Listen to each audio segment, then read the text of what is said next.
अरे हिंदुस्तान, हम 25 गौड़ है ना, तुम 100 गौड़ है ना। 15 मिनट के लिए पुलिस को हटा लो, बता लेंगे किसमें हिम्मत है, कौन ताकत है।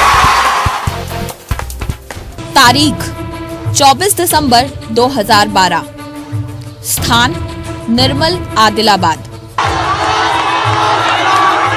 ये वो दिन था जब MIM के विधायक अकबर ओवैसी ने विवादास्पद बयान दिया। न सिर्फ हिंदू धर्म और देवी देवताओं पर आपत्तिजनक टिप्पणी की, बल्कि जोशो खरोश में आकर उसने देश के मुसलमानों को उकसाने का प्रयास किया। तारीख 28 दिसंबर 2012, के करुणासागर नामक एक वकील ने अकबर ओवैसी के खिलाफ हैदराबाद की एक लोकल कोर्ट में क्रिमिनल कंप्लेंट दर्ज कराई। कोर्ट ने कंप्लेंट को मंजूर करते हुए ओवैसी के खिलाफ जांच को हरी झंडी दे दी।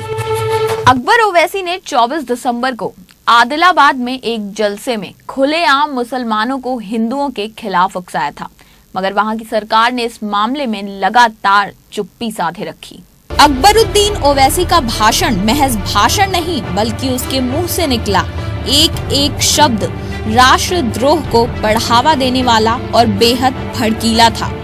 वो पूरे देश में आतंक फैलाने की फिराक में था। तुम 100 गौड़ है ना, 15 मिनट के लिए पुलिस को हटा लो, बता लेंगे किसमें हिम्मत है, कौन ताकत है। हिंदू मुसलमान में दंगे करवाने के मकसद से उसने ऐसा भाषण दिया।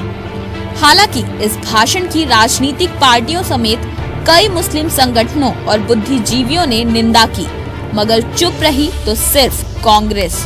लेकिन जब अकबर ओवैसी का मामला अदालत में पहुंचा, तब जाकर कांग्रेस की नींद खुली। पूरा देश जानता है कि जब कांग्रेस के खिलाफ कोई आवाज उठाता है तो वो कैसे कानून की आड़ में उन लोगों को गिरफ्तार करवाती है।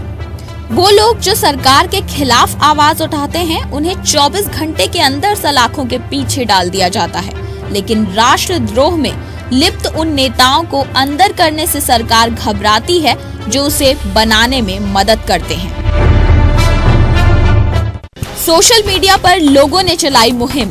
सोशल मीडिया जिस पर सरकार अंकुश लगाना चाहती है, ताकि लोग उसके खिलाफ आवाज ना उठा सकें, उसी की बदौलत ये खबर देश में फैली और तब जाकर राष्ट्रद्रोह का ये मामला राष्ट्रीय समाचार चैनलों पर देखने को मिला। देश भर से लोगों ने ट्विटर और फेसबुक पर अकबर ओवैसी के भाषण पर आपत्ति जताई और उसके खिलाफ कार्रवाई की मांग की। यूट्यूब पर आग की तरह फैला ओवैसी का भाषण, लेकिन अकबर ओवैसी भी बोलने से डरता नहीं है। अकबर ओवैसी का भाषण यूट्यूब पर आग की तरह फैला, मगर मॉनिटरिंग सेल की आंख इस पर नहीं पड़ी। देशद्रोह में दिए गए इस भाषण को MIM के ही एक नेता के चैनल पर दिखाया गया, जिसे बाद में YouTube पर अपलोड किया गया। इस भाषण को 80,000 से भी ज्यादा लोगों ने देखा, मगर पुलिस और सरकार ने इस पर कोई संज्ञान नहीं लिया।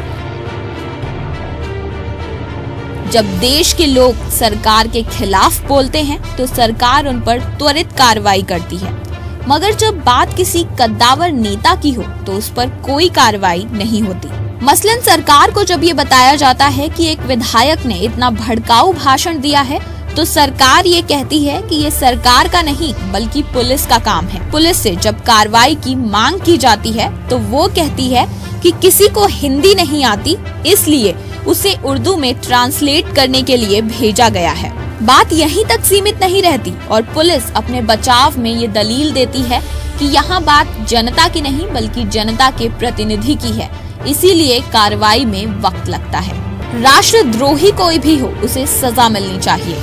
बहुत अफसोस की बात है कि इस देश की सरकार और पुलिस गलत लोगों पर त्वरित कार्रवाई करने के बजाय उन्हें मौके पर मौका दिए जाती है।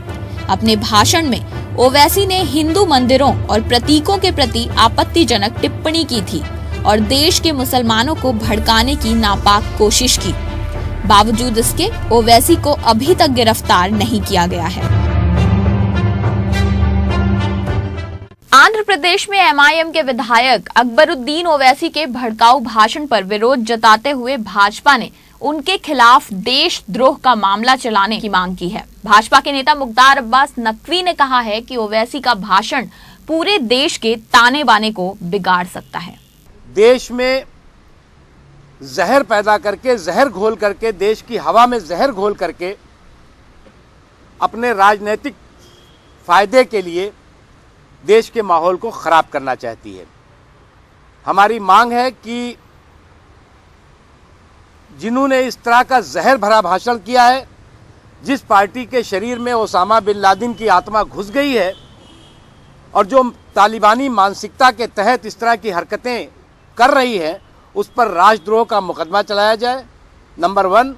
और चुनाव आयोग से हमारी मांग होगी कि चुनाव आयोग इस पार्टी की मान्यता को तत्काल रद्द करे। वापस लौटा देश का गुनाहगार, अब गिरफ्तारी कब?